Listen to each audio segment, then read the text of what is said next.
নমস্কাৰ। আজি আলোচনা কৰিম ইউপিএছ ভাৰ্চেছ এনপিএছ। আমি আলোচনা কৰিম ইউপিএছত থাকিলে আপুনি বেছি প্ৰফিট কৰিব নে এনপিএছত থাকিলে। গোটেইখিনি বস্তু চাম। 2025ত কোনটো বেছি সুবিধাজনক হ'ব এইটো আমি আলোচনা কৰিম। ইয়াত যদি আমি চাওঁ যে 1 এপ্ৰিল 2025ৰ পৰা কেন্দ্ৰীয় চৰকাৰে আনিছে ইউনিফাইড পেনশ্যন স্কিম ইউপিএছ। সেয়া নতুন বিকল্প সকলো এনপিএছ কভাৰ্ড কৰ্মচাৰীৰ বাবে। কিন্তু ব্যাপাৰটো এনেকুৱা হৈছে আপুনি কেনেকৈ বাচিব কোনটো সহজ আৰু সুবিধাজনক। আহক আমি আজি বুজি ল'ম ইয়াৰ জৰিয়তে। প্ৰথমত যদি চাওঁ আমি ইউপিএছ কি। ইউপিএছ হৈছে নিশ্চিত পেনশ্যন প্ৰণালী। চৰকাৰে নিশ্চয়তা দিয়ে যে য'ত বেতনৰ উপৰিও 10,000 মাহৰ ইষ্টিমেণ্টৰ।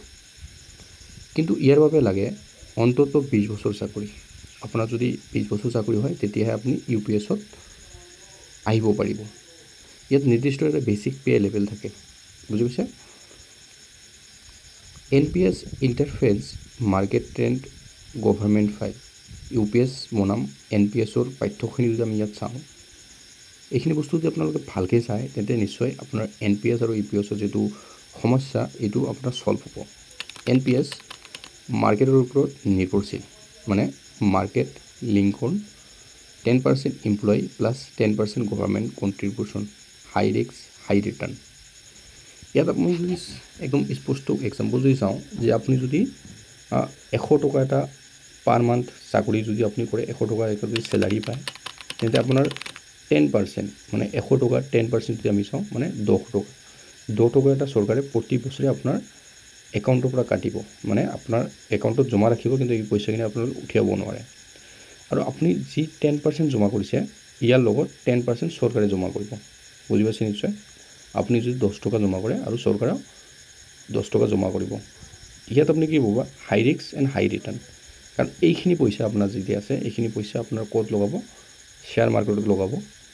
যিমান লাভ হয় তাৰ ওপৰত ভিত্তি কৰি আপোনাক পইচাখিনি বেছি ৰিটাৰ্ণ দিয়া হ'ব।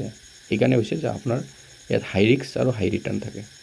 ইউপিএছ এটা নিশ্চিত fixed formula, zero' market risk. ইয়াত মাৰ্কেটৰ লগত কোনো কথা নাই। মাৰ্কেট ভাল হওক বেয়া হওক যি হওক আপুনি এটা নিশ্চিত পইচা, নিশ্চিত এটা পেনশ্যন আপুনি পাব।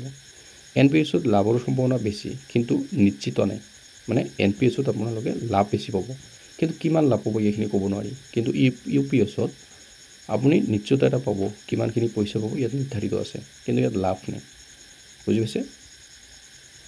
ইউপিএছত 10,000 টকা পেনশ্যন নিশ্চয় বুলি চাই, কিন্তু সেইটো সকলোৰে ক্ষেত্ৰতে নহয়।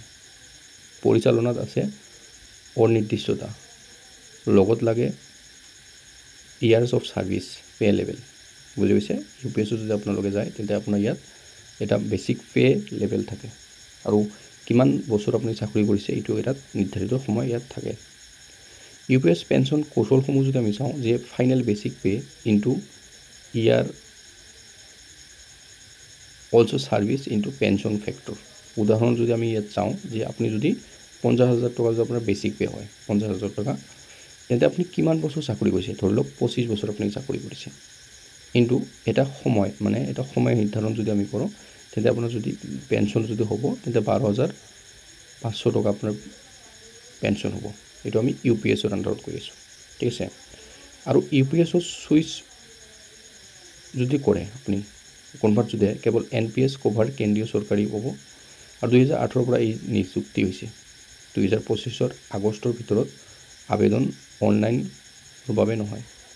সময়কেইটা ইনভকেবল চিন্তা কৰা উচিত আছিল।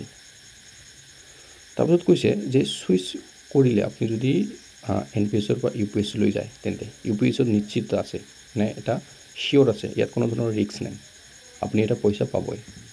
এনপিএছত বেছি ৰিস্ক আৰু বজাৰৰ ওপৰত নিৰ্ধাৰিত। এইটো আপোনাৰ বয়স, ৰিস্ক এপ্ৰিপিয়েট, অৱসৰৰ সময় সকলো ক্ষেত্ৰতে লক্ষ্য ৰাখিব লাগিব। এইখিনি বস্তু আপোনাক যিখিনি বস্তু কোৱা হ'ল এইখিনি বস্তুত আপুনি নিজৰ মতামত জনাব যে আপুনি এনপিএছত থাকিব ভাল পায় নে ইউপিএছত। আপুনি নিশ্চয় কমেণ্ট কৰি জনাব। লগতে আপোনাৰ ফ্ৰেণ্ডৰ লগত শ্বেয়াৰ কৰিব যে এইখিনি বস্তুতে ইহঁতলৈ ভালকৈ বুজি পায়।